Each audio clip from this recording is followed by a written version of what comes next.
महाभारत का युद्ध जो कि 18 दिन तक चला था। 18 दिन तक चले इस युद्ध में प्रत्येक दिन नए नए चमत्कार देखने को मिल रहे थे। इस युद्ध में अनेकों महारथी राजा एवं शूरवीर योद्धाओं ने अपना सामर्थ्य दिखाया था। महाभारत के इस युद्ध में पांडवों की विजय हुई थी। पांडवों की इस युद्ध में हुई जीत में गांडीवधारी अर्जुन को एक मुख्य पात्र के रूप में जाना जाता है, जिन्होंने अपनी प्रचंडता से कई सारे कौरव महारथियों का वध कर दिया था। लेकिन दोस्तों, महाभारत का एक ऐसा भी दिन आया था जिसमें गांडीवधारी अर्जुन को भी मूर्छित होना पड़ गया था और युद्ध के उस दिन भगवान श्री कृष्ण पर भी बाणों की वर्षा हुई थी। द्रोण पर्व के जयद्रथ वध पर्व के अंतर्गत 12 अध्याय में इसका वर्णन मिलता है।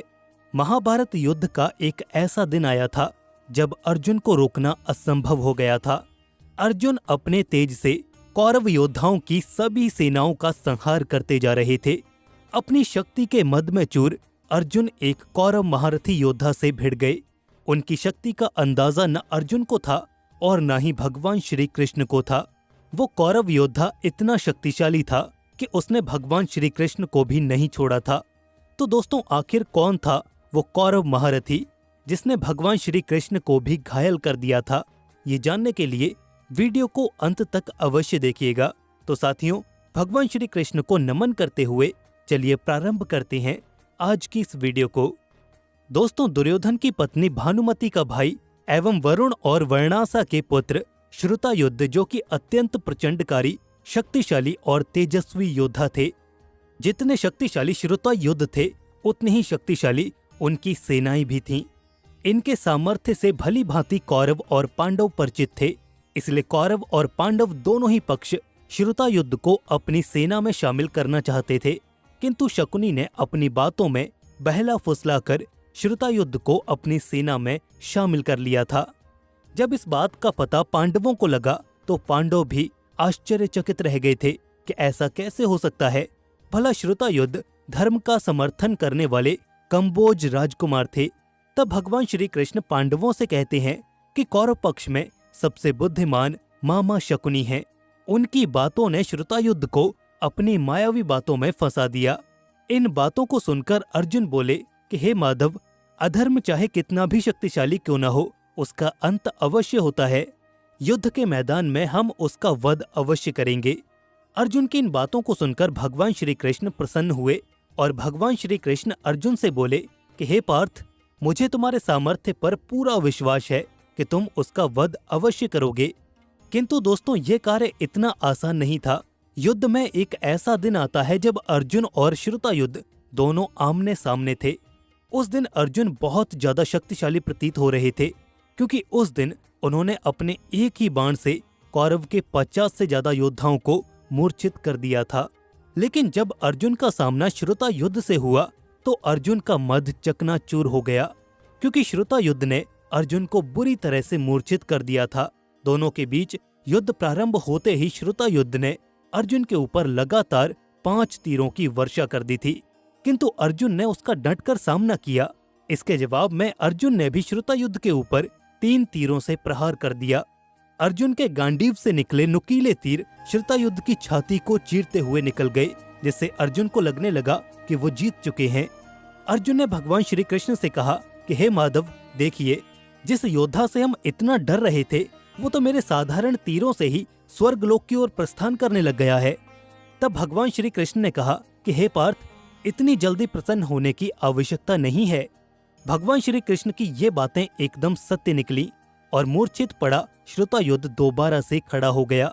इस बार वो काफी ज्यादा क्रोधित था, जिसके चलते उसने अपने दिव्यास्त्र का प्रयोग करना शुरू कर दिया। श्रुतायुध को एक ऐसे दिव्यास्त्र का ज्ञान प्राप्त था जिसका ज्ञान ना ही अर्जुन को था और ना ही अंगराज कर्ण को था।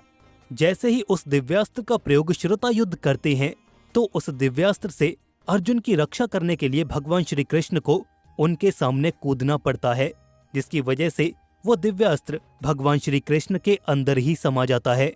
किंतु वो दिव्यास्त्र इतना प्रचंडकारी था कि भगवान श्री कृष्ण भी उससे घायल हो गए थे। ये देखकर श्रुतायुध आश्चर्यचकित रह गया और भगवान श्री कृष्ण से क्षमा याचना मांगने लगा। उसने भगवान श्री कृष्ण से कहा कि हे वासुदेव, मुझे क्षमा कर दीजिए।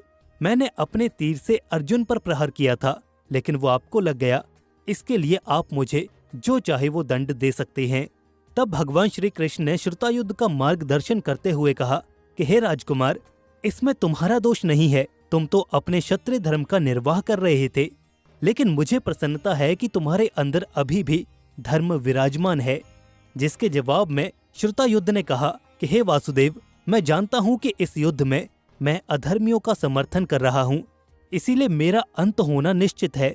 वासुदेव, युद्ध के प्रारंभ होने से पहले मैं आपसे बात करना चाहता था, किंतु उस कपटी दुर्योधन की वजह से मैं आपसे वार्तालाप नहीं कर पाया, जिसका मुझे काफी ज्यादा पछतावा है। तो भगवान श्री कृष्ण श्रुतायुध से कहते हैं कि मुझे सब पता है कि आपको किन परिस्थितियों में दुर्योधन का साथ देना पड़ रहा है। तब श्रुतायुध रो पड़े और बोले, हे वासुदेव, कृपया इसका कुछ हल बताइए। तब भगवान श्री कृष्ण बोले कि हे राजकुमार, प्रत्येक अधर्म का अंत होना निश्चित है, ये आप जानते हैं। आप अत्यधिक शक्तिशाली समर्थावान योद्धा हैं, तो आपको मूर्छित कर पाना अर्जुन के लिए आसान नहीं होगा। इसलिए मैं चाहता हूँ कि आप अपनी मृत्यु को स्वीकार कर लीजिए और अर्जुन के हाथों वीर गति को प्राप्त हो जाइए तथा धर्म की स्थापना करने हेतु मेरा सहयोग कीजिए।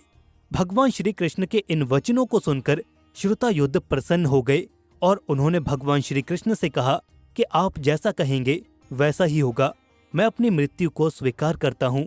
इसके बाद श्रुतायुध भगवान श्री कृष्ण को प्रणाम करते हैं और पुनः युद्ध प्रारंभ हो जाता है। इसके बाद अर्जुन अपने पाशुपतास्त्र का प्रयोग करते हैं, जिसकी प्रचंडता से श्रुतायुध का कवच टूटकर अलग हो जाता है, जिससे वो अस्त्र श्रुतायुध की छाती को चीरता हुआ निकल जाता है, जिससे उसकी मृत्यु हो जाती है। श्रुतायुध को मृत पड़ा देखकर अन्य कौरव सेना वहां से डरकर भाग जाती है।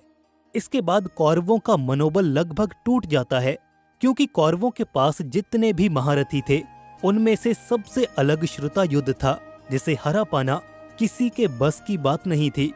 श्रुतायुध की मृत्यु हो जाने के बावजूद भी उसकी सेना कौरवों का साथ देती रही थी।